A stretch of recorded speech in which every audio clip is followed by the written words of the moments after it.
nga pala sa mga nagtatanong sa akin kung saan ako bumibili ng tago 100 na short. Ito po yun, no, dito sa may Sanchong. Ayan, Sanchong Market. Ayan. Ito po yung binibili ko, yung mas mahaba kasi ito maiksi lang. Iksi kasi to. Ayan, mas mahaba siya ng konti. Dito. Ayan, oh. Kaya hindi nakikita yung kirrit dito. Hindi ko alam ang Tagalog nun eh.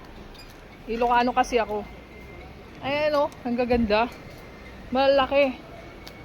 Kaya bili tayo habang meron.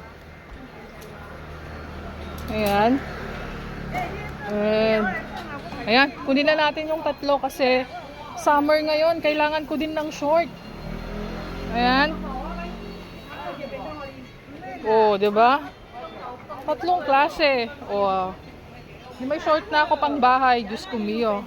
Rin mga t-shirt, bumibili ako kasi nga gusto ko ng mga t-shirt. Ayan, tago 100 din to. Oh, ayan. Sa mga nagtatanong, dito lang po yan matatagpuan sa may Sanchong. Ayan, oh. Ang gaganda nito, promise. Ayan. Worth it yung pera.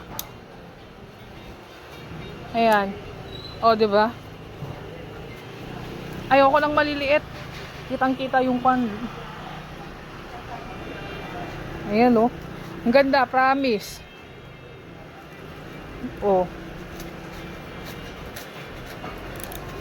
May mga nagtatanong dyan, dito lang po, yan matatagpuan sa Sanchong Market. Ayan.